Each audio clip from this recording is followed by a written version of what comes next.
പ്രിയപ്പെട്ട സുഹൃത്തുക്കളെ,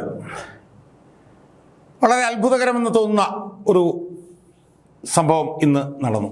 എന്താണെന്ന് ചോദിച്ചാൽ, അദാനി എന്ന് പറയുന്ന ഈ കോർപ്പറേറ്റ് ഭീമനെ എതിർക്കാൻ ശ്രമിച്ചതുകൊണ്ടാണ് ഈ അദാനിയുടെ വിഴിഞ്ഞം പോർട്ടുമായി ബന്ധപ്പെട്ട കമ്പനിയുടെ മാനേജിംഗ് ഡയറക്ടറായി പിണറായി സർക്കാർ അധികാരത്തിലെത്തുമ്പോൾ കൊടികുത്തി വാണ അതിൻ്റെ മാനേജിംഗ് ഡയറക്ടറായിരുന്ന ദിവ്യ എസ് അയ്യരെ ഈ UDF സർക്കാർ വന്നപ്പോൾ പൊടുന്നനെ സ്ഥലം മാറ്റിയത് എന്നാണ്.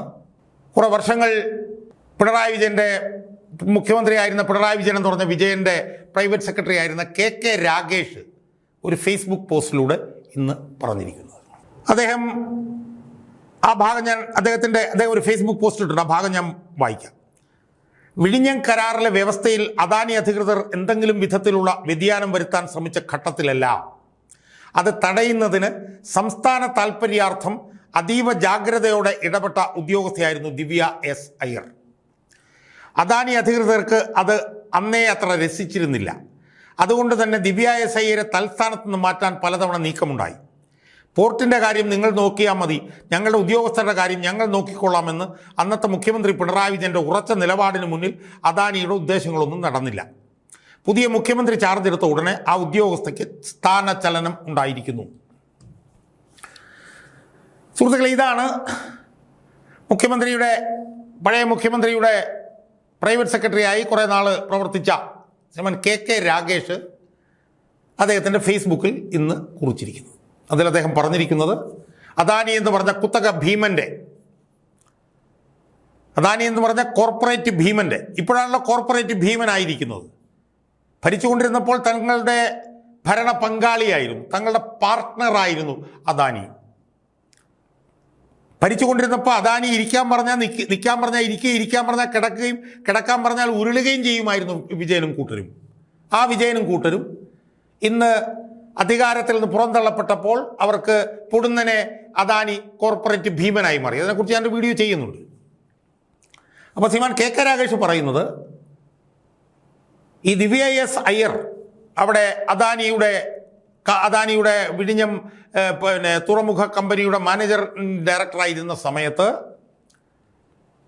അദാനിയുടെ താല്പര്യങ്ങൾ സംരക്ഷിക്കാൻ തയ്യാറായില്ലെന്നും അന്ന് അദാനി അവരെ നീക്കണമെന്ന് പലപ്പോഴും ആവശ്യപ്പെട്ട സമയത്തൊക്കെ തന്നെ മുഖ്യമന്ത്രി പിണറായി വിജയൻ്റെ ഉറച്ച പിന്തുണയുള്ളത് കൊണ്ടാണ് ദിവ്യ എസ് അയ്യർക്ക് അവിടെ ഇരിക്കാൻ പറ്റിയത് എന്നുമാണ് ഇപ്പോൾ അദാനി തങ്ങളുടെ ഭരണരംഗത്തെ പാർട്ട്ണർ എന്നുള്ളത് മാറി അദാനി വീണ്ടും ഒരു കോർപ്പറേറ്റ് കുത്തക ഭീമനായപ്പോഴേക്കും ഈ ദിവ്യ എസ് അയ്യരുടെ സ്ഥാനചലനത്തെക്കുറിച്ചിട്ട് KK രാഗേഷിന് പറയാനുള്ളത് എന്നാണ് എനിക്ക് സൂചിപ്പിക്കുന്നത്. സുഹൃത്തെ, ഞാനിതിനു മുമ്പ് പലപ്പോഴും ദിവ്യ എസ് അയ്യരുമായി ബന്ധപ്പെട്ട് വീഡിയോ ചെയ്തിട്ടുണ്ട്. നമുക്കറിയാമല്ലോ ആ വനിതയുടെ ആത്മാർത്ഥതയും പ്രതിബദ്ധതയും എന്താണ് എന്നുള്ളത് നമ്മുടെ നഗ്നനേത്രം കൊണ്ട് നമ്മൾ കണ്ടിട്ടുള്ളതല്ലേ സുഹൃത്തുക്കളെ. ഏത് അധികാര സ്ഥാനത്തിരുന്നാലും ആ സ്ഥാനത്ത് ഇരിക്കവേ അവർക്ക് താല്പര്യമുള്ള രണ്ട് കാര്യങ്ങളാണ് ഉണ്ടായിരുന്നത് എന്ന് നമുക്കറിയാം. ഒന്ന്, അവരുടെ പബ്ലിസിറ്റി, അവരുടെ പബ്ലിക് റിലേഷൻസ്. രണ്ട്, പിണറായി സ്തുതി. ഇത് രണ്ടിലും അഭിരമിച്ചിരുന്ന ഒരു ഉദ്യോഗസ്ഥയല്ലേ ഈ ദിവ്യ എസ് അയ്യർ. അവരുടെ പ്രധാനപ്പെട്ട ജോലി എന്ന് പറഞ്ഞാൽ എന്താണ്? Publicity, public relations. അതല്ലായിരുന്നു അവരുടെ പ്രധാനപ്പെട്ട ജോലി. ഇരിക്കുന്നിടത്തൊക്കെ പ്രസംഗങ്ങൾ ഉണ്ടാക്കി അത് റീലാക്കുക, ഡാൻസ് ചെയ്ത് അത് റീലാക്കുക, K രാധാകൃഷ്ണൻ MBA കെട്ടിപ്പിടിച്ചിട്ട് അതിൻ്റെ വാർത്ത വിവാദമാക്കുക, മുഖ്യമന്ത്രിയുമായിട്ടുള്ള തൻ്റെ ബന്ധം പുറമേ ഉള്ളവരോട് പറയുക, അത് വിവാദമാക്കുക. എന്തിനു പറയുന്നു, മുഖ്യമന്ത്രിയുടെ പ്രൈവറ്റ് സെക്രട്ടറി പോലും തനിക്ക് കർണൻ്റെ കവചകുണ്ടലം തീർത്തയാളാണ് എന്ന് പറഞ്ഞുകൊണ്ട് വളരെ മ്ലേച്ഛമായ രീതിയിൽ ഭരണാധികാരികളെ സ്തുതിക്കുക. ഇത് രണ്ടുമല്ലായിരുന്നു അവരുടെ പ്രധാനപ്പെട്ട ജോലി. വേറെന്ത് ജോലിയാണ് അവർ ചെയ്തിട്ടുള്ളത്? അവർ പല പല സ്ഥാനങ്ങളിൽ ഇരുന്നിട്ടുണ്ടല്ലോ. ആ സ്ഥാനങ്ങളിലൊക്കെ ഇരുന്നു കൊണ്ട് എന്ത് നേട്ടം അവരുണ്ടാക്കി എന്ന് നമ്മൾ കേട്ടിട്ടുണ്ട്? നമ്മളൊന്നും കേട്ടിട്ടില്ല. ഈ രണ്ട് കാര്യങ്ങൾ മാത്രമാണ് ചെയ്തിട്ടുള്ളത്. ഭരണകൂട സ്തുതിയും പബ്ലിക് റിലേഷൻസും PR വർക്കും തന്നെ കൂടുതൽ പ്രശസ്തമാക്കാൻ വേണ്ടിയിട്ടുള്ളത്. ഇതല്ലേ നമ്മൾ അവരെ കുറിച്ചിട്ട് കണ്ടിട്ടുള്ളത്. അവർ അദാനിയുടെ താല്പര്യങ്ങൾ സംരക്ഷിക്കാൻ തയ്യാറാകാതിരുന്നതിനെ കൊണ്ടാണ് അവരെ മാറ്റിയത് എന്ന് കെ രാഗേഷ് പറയുമ്പോൾ കെ രാഗേഷ് വിവസ്ത്രനാവുകയല്ലേ സുഹൃത്തുക്കളെ ചെയ്യുന്നത്? ഇത് ഏത് കുഞ്ഞുകുട്ടി ഇത് വിശ്വസിക്കാനായത്? പിന്നെ എന്നെ സംബന്ധിച്ചിടത്തോളം എനിക്ക് കിട്ടിയ വിവരം അനുസരിച്ച് അദാനി ഇവരെ മാറ്റാൻ ആഗ്രഹിച്ചിട്ടുണ്ട്, അതൊരു വസ്തുതയാണ്. പക്ഷേ അത് കെ രാഗേഷ് പറഞ്ഞതുപോലെ അദാനിയുടെ താല്പര്യത്തിനെതിരായി സംസ്ഥാന താല്പര്യാർത്ഥം ദിവ്യ എസ് അയ്യർ പ്രവർത്തിച്ചുകൊണ്ടൊന്നും അല്ല. അതൊക്കെ പൊട്ടത്തെറ്റാ.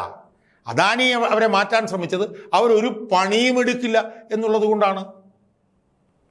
അവരാ സ്ഥാനത്തിന് യോജിച്ച രീതിയിൽ അതിന് ചെയ്യേണ്ട ഒരു ജോലിയും അവർ ചെയ്യില്ല എന്നുള്ളത് കൊണ്ട് വശം കെട്ടിട്ടാണ് ഈ അദാനിയുടെ അധികൃതർ ഇവരെ മാറ്റണം എന്നാവശ്യപ്പെട്ടത് എന്നാണ് ഞാൻ മനസ്സിലാക്കി. എന്നാൽ പിന്നെ പിണറായി വിജയൻ അവരെ മാറ്റിയില്ല. അതിൻ്റെ കാരണം എന്താ? പിണറായി വിജയൻ ഏറ്റവും കൂടുതൽ സ്തുതിക്കുന്ന ഒരു വനിതയായിരുന്നു അവർ. എന്ന് മാത്രമല്ല അവർ IAS കാരിയായിരുന്നു. അതിനേക്കാൾ ഉപരി അവരൊരു കോൺഗ്രസ് നേതാവിൻ്റെ ഭാര്യയും കൂടിയായിരുന്നു. അതുകൊണ്ട് തന്നെ പിണറായി വിജയനെ സംബന്ധിച്ചിടത്തോളം അവരൊരു ഒരു ഒരു വിശ്വസ്തയായിരുന്നു. രണ്ട്, ഞാൻ അനൗദ്യോഗികമായി മനസ്സിലാക്കിയത് പിണറായി വിജയൻ എന്ത് നിയമനങ്ങൾ അവിടെ തുറമുഖ കമ്പനി നടത്തണമെന്ന് പറയുമ്പോഴും എഴുന്നേറ്റ് നിന്ന് തൊഴുകയോടെ ഈ വനിത നടപ്പിലാക്കി കൊടുക്കുമായിരുന്നു എന്നാണ് എനിക്ക് കിട്ടിയിട്ടുള്ള വിവരങ്ങൾ. അപ്പോൾ ഇതൊക്കെ കൊണ്ടാണ് വിജയൻ അവരെ മാറ്റാതിരുന്നത്. അല്ലാതെ പിന്നെ അദാനിയുടെ താല്പര്യങ്ങൾ സംരക്ഷിക്കാതിരുന്നുകൊണ്ടാണെന്നൊക്കെ പറഞ്ഞാൽ ആരാണ് വിശ്വസിക്കുക സുഹൃത്തുക്കളെ? അദാനിയുടെ താല്പര്യങ്ങൾ സംരക്ഷിക്കാതിരുന്നവരാണോ ഈ പിണറായി സർക്കാർ? ഈ വിഴിഞ്ഞം തുറമുഖത്തിൻ്റെ ഉദ്ഘാടനത്തിൻ്റെ സമയത്ത് തുറമുഖ വകുപ്പ് മന്ത്രിയായിരുന്ന VN വാസവൻ അവിടെ നിന്ന് പറഞ്ഞെന്താണ്? അദാനി ഞങ്ങളുടെ പാർട്ട്ണറാണെന്നല്ലേ, പങ്കാളിയാണ് എന്നല്ലേ പറഞ്ഞത്? അദാനിക്ക് തിരുവനന്തപുരം വിമാനത്താവളം വെള്ളിത്തെളികയിൽ വെച്ച് കൊടുത്ത ആളല്ലേ പിണറായി വിജയൻ? ഗെയില് പദ്ധതി അതും അദാനിയല്ലേ നടത്തിക്കൊണ്ടിരിക്കുന്നത്? വിഴിഞ്ഞം തുറമുഖവുമായി ബന്ധപ്പെട്ടുകൊണ്ട് അദാനി ആവശ്യപ്പെട്ട എല്ലാ കാര്യങ്ങളും പഞ്ചപുച്ഛമടക്കി നിന്ന് ചെയ്തു കൊടുത്ത ആളാണല്ലേ വിജയൻ. ആ വിജയൻ അദാനിയുടെ താല്പര്യത്തിന് എതിരായി നിന്നു എന്ന് പറഞ്ഞാൽ ഇത് ആര് വിശ്വസിക്കണം എന്നാണ് എനിക്ക് മനസ്സിലാകുന്നില്ല. അപ്പം അതുകൊണ്ട് കിട്ടിയ ഒരു ജോലിയും ഉത്തരവാദിത്തമായി ചെയ്യില്ല എന്ന ആരോപണമുള്ള ഒരു സ്ത്രീയാണ് ഇവർ. എന്നിട്ട് രാകേഷ് പറയുന്നത് എന്താണ്? അവരെ പൊടുന്നനെ മാറ്റിയെന്ന്. അവിടെ രാകേഷിന് മനസ്സിലാകാതെ പോയൊരു കാര്യം എന്താണെന്ന് അറിയാവോ മിസ്റ്റർ രാകേഷ്? അവരെ അവിടെ നിന്ന് മാറ്റി എന്നുള്ളത് ശരിയാണ്. അവരെ അവിടെ മാറ്റിയെങ്കിലും തദ്ദേശ സ്വയംഭരണ വകുപ്പിൽ 3 ഉന്നത സ്ഥാനങ്ങളാണ് UDF സർക്കാർ അവർക്ക് കൊടുത്തിട്ടുള്ളത്. 3 ഉന്നത സ്ഥാനങ്ങൾ. നേരത്തെ അവർക്കുണ്ടായിരുന്ന ഒരു ഉന്നത സ്ഥാനം മാത്രമാണ്. അതിനേക്കാൾ ഉന്നതമായിട്ടുള്ള 3 സ്ഥാനങ്ങൾ, അതിൽ ഒരെണ്ണം എക്സ് കേഡർ തസ്തിക സൃഷ്ടിച്ചാണ് മിസ്റ്റർ രാകേഷ് UDF സർക്കാർ കൊടുത്തിട്ടുള്ളത്. അവർ 2014 ബാച്ചാണ്. അവർക്ക് കിട്ടിയിട്ടുള്ള സ്ഥാനത്തേക്കാൾ അപ്രസക്തമായിട്ടുള്ള സ്ഥാനങ്ങളിൽ ഇരിക്കുന്ന അവരെക്കാൾ ഉയർന്ന ബാച്ചിൽ പാസ്സായ എത്രയോ IAS കാരുണ്ടാവും. ആ രാകേഷ് ഒന്ന് അന്വേഷിച്ച് നോക്ക്. അതുകൊണ്ട് അവരെ അങ്ങ് എടുത്ത് മാറ്റിയെന്നൊന്നും പറഞ്ഞാലൊന്നും ആരും വിശ്വസിക്കില്ല. സാമാന്യ ബോധമുള്ള ആരും വിശ്വസിക്കില്ല. അപ്പോൾ ഇതാണ് വസ്തുത. എന്നിട്ട് രാകേഷ് പറയുകയാണ് അവരെ മാറ്റിയിട്ട് ഒന്നും അറിയാത്ത ഒരാളെ അവിടെ കൊണ്ടുവന്നുവെന്ന്. അത് അസംബന്ധമല്ലേ മിസ്റ്റർ രാകേഷ്? ദിവ്യ എസ് അയ്യർ വിഴിഞ്ഞം പദ്ധതിയുടെ മാനേജിംഗ് ഡയറക്ടറായിട്ട് വരുമ്പോൾ അവർക്ക് എന്തെങ്കിലും ചുക്കും ചുണ്ണാമ്പും അതിനെക്കുറിച്ച് അറിയാമായിരുന്നോ? ഒന്നും അവർക്കറിയില്ലായിരുന്നു. അതുകൊണ്ട് IAS ഒരു സ്ഥാനത്ത് നിന്ന് പോയി വേറൊരു സ്ഥാനത്തേക്ക് വരുമ്പോൾ ഒന്നും അറിയാതെയാണ് അവിടെ ചെല്ലുന്നവരെല്ലാം ചെല്ലുന്നത്. അപ്പം അതുകൊണ്ട് ഇതൊക്കെ ഈ ഒരു ഉദ്ദിഷ്ട കാര്യത്തിന് ഉപകാര സ്മരണ എന്നതിനപ്പുറം ഒന്നുമില്ല. ക്വിഡ് പ്രോ കോ എന്ന് നമ്മൾ ഇതിനെ പറയും. താൻ പ്രൈവറ്റ് സെക്രട്ടറി ആയിരുന്ന അവിടുന്ന് മാറിയപ്പോൾ തന്നെ വാനോളം പുകഴ്ത്തിയ, കർണൻ്റെ കവചകുണ്ടലം പോലെ തന്നെ സംരക്ഷിച്ചു എന്ന് പറഞ്ഞ തൻ്റെ പരമോന്നത നേതാവായിട്ടുള്ള പിണറായി വിജയനെ അടിമുടി ലോക്ക് സ്റ്റോക്ക് ആൻഡ് ബാരൽ പിന്തുണച്ച ദിവ്യ എസ് അയ്യരെ തിരിച്ചൊന്ന് സഹായിച്ചു കൊടുക്കുന്നു, ഒന്ന് പുറംചൊറിഞ്ഞു കൊടുക്കും. തൻ്റെ പുറംചൊറിഞ്ഞ അവർക്ക് താനൊന്ന് പുറംചൊറിഞ്ഞു കൊടുക്കുന്നു.